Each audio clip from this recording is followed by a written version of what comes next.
시험이 닥쳐올 때에 주께서 인도하시니 두려움 없네. 또 감사해. 고통이 찾아올 때에 주께서 지켜주시니 승리하리라.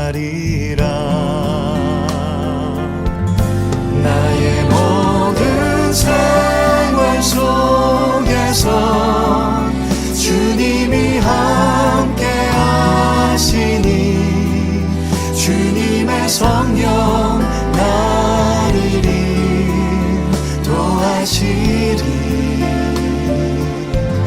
시험이 너를 찾아올 때 주님 지켜주시리. 주님의 성령 나를 인도하시리.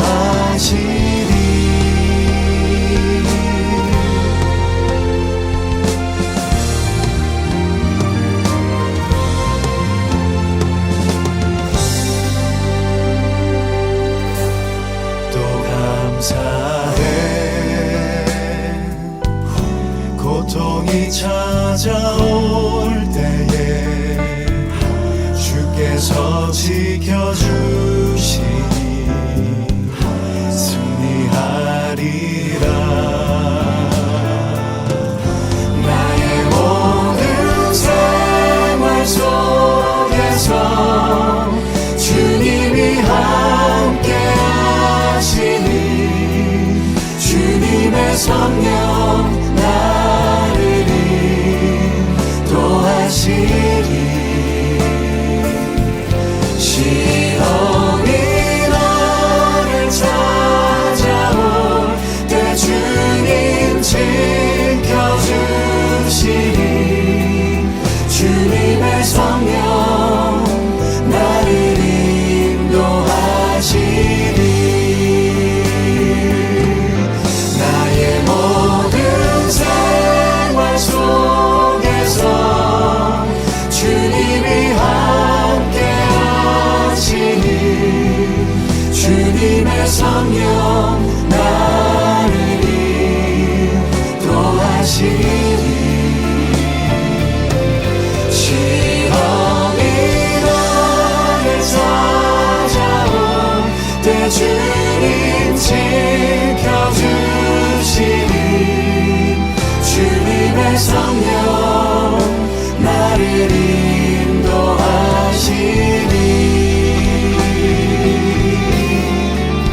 주님의 성령 나를 인도하시니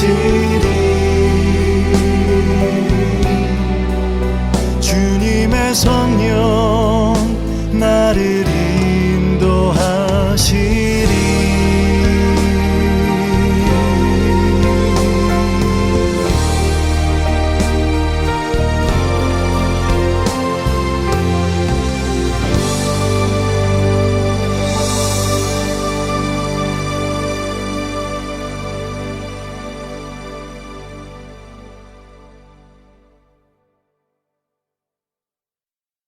오늘 우리에게 주시는 하나님의 말씀은 창세기 27장 15절에서 29절의 말씀입니다. 리브가가 집안 자기에게 있는 그의 맏아들에서의 좋은 의복을 가져다가 그의 작은 아들 야곱에게 입히고 또 염소 새끼의 가죽을 그의 손과 목의 매끈매끈한 곳에 입히고 자기가 만든 별미와 떡을 자기 아들 야곱의 손에 주니 야곱이 아버지에게 나아가서 내 아버지여 하고 부르니 이르되 내가 여기 있노라. 내 아들아 내가 누구냐. 야곱이 아버지에게 대답하되 나는 아버지의 맏아들 에서로소이다. 아버지께서 내게 명하신 대로 내가 하였사오니 원하건대 일어나 앉아서 내가 사냥한 고기를 잡수시고 아버지 마음껏 내게 축복하소서. 이삭이 그의 아들에게 이르되 내 아들아 내가 어떻게 이같이 속히 잡았느냐. 그가 이르되 아버지의 하나님 여호와께서 나로 순조롭게 만나게 하셨음이니이다. 이삭이 야곱에게 이르되 내 아들아 가까이 오라. 내가 과연 내 아들 에서인지 아닌지 내가 너를 만져보려 하노라. 야곱이 그 아버지 이삭에게 가까이 가니 이삭이 만지며 이르되 음성은 야곱의 음성이나 손은 에서의 손이로다 하며 그의 손이 형 에서의 손과 같이 털이 있으므로 분별하지 못하고 축복하였더라. 이삭이 이르되 내가 참 내 아들 에서냐? 그가 대답하되 그러하니이다. 이삭이 이르되 내게로 가져오라. 내 아들이 사냥한 고기를 먹고 내 마음껏 내게 축복하리라. 야곱이 그에게로 가져가매 그가 먹고 또 포도주를 가져가매 그가 마시고 그의 아버지 이삭이 그에게 이르되 내 아들아 가까이 와서 내게 입맞추라. 그가 가까이 가서 그에게 입맞추니 아버지가 그의 옷에 향취를 맡고 그에게 축복하여 이르되 내 아들의 향취는 여호와께서 복주신 밭의 향취로다. 하나님은 하늘의 이슬과 땅의 기름짐이며 풍성한 곡식과 포도주를 내게 주시기를 원하노라. 만민이 너를 섬기고 열국이 내게 굴복하리니 내가 형제들의 주가 되고 내 어머니의 아들들이 내게 굴복하며 너를 저주하는 자는 저주를 받고 너를 축복하는 자는 복을 받기를 원하노라. 아멘. 리브가는 야곱을 에서처럼 꾸며서 이삭에게로 들여보냅니다. 하지만 아무리 눈이 어두워졌어도 야곱을 에서로 착각할 수 있을까요? 이삭은 대번 목소리에서 차이를 느끼고 야곱임을 눈치챕니다. 하지만 손에 털이 있다는 이유로 야곱을 에서로 인정합니다. 정말 이삭은 야곱임을 몰랐을까요? 이삭이 아들을 분별하지 못할 정도로 기력이 쇠약해졌을 수도 있습니다. 하지만 시력이 나빠진 것 빼곤 몸의 기능에는 큰 문제가 없었을 수도 있습니다. 그는 맛있게 요리된 고기를 원할 정도로 식욕이 왕성했고 훗날 야곱이 타지 생활을 마치고 돌아올 때까지도 생존했습니다. 오히려 리브가가 이삭보다 먼저 죽었습니다. 저는 이삭이 일부러 모른 척한 것처럼 느껴집니다. 이삭과 리브가는 에서의 행동에서 불안함을 느끼고 있었습니다. 그가 여호와 신앙을 이어받아 부족을 바르게 이끌 것이란 확신이 없었습니다. 리브가와 합의하여 야곱에게 축복을 한 것은 아닐지 몰라도 아내의 마음과 야곱의 야망은 어느 정도 눈치채고 있었을 것입니다. 그래서 야곱이 들어왔을 때 그냥 속은 척하며 하나님의 축복을 야곱에게 전해준 것은 아닐까요? 전 이 부분에서 많이 아쉬움을 느낍니다. 야곱이 장자의 축복을 받는 것이 낫다고 판단이 섰다면 공식적인 절차를 통해 야곱이 인정받도록 해주는 것이 좋았습니다. 물론 이 축복의 결과가 어떤 일을 초래할지 이삭은 전부 알지는 못했겠지만 이 편법의 결과로 야곱은 고향에서 도망쳐야 했고 어머니의 임종도 못 본 채 오랜 타지 생활을 해야 했습니다. 그렇다고 야곱이 온전한 부족장이 된 것도 아닙니다. 이삭의 재물과 부족 내의 지위는 에서가 온전히 이어받았고 야곱은 새롭게 자신의 일족을 형성해서 가나안으로 돌아옵니다. 물론 이삭이 주고자 했던 것은 재물과 지위에 국한된 것이 아닙니다. 이삭은 하나님을 의지하는 신앙의 복을 야곱에게 물려줬습니다. 야곱이 하나님을 의지함으로 아브라함부터 시작된 하나님의 복의 성취가 이어지기를 간절히 바랬습니다. 하지만 신앙의 계승이 그만큼 중요했다면 에서를 충분히 설득한 후에 그것이 안 된다면 야곱을 공식적으로 후계자를 세우는 쪽이 좋았습니다. 이러한 편법으로서의 승계는 정통성을 흔듭니다. 에서는 팥죽 한 그릇에 동생에게 축복권을 빼앗긴 어리석은 사람으로 기억되고 야곱은 거짓말로 아버지를 속이고 축복을 도둑질한 아들이 되고 말았습니다. 하나님이 야곱을 택하신 것은 이삭이 야곱에게 실수로 축복했기 때문이 아닙니다.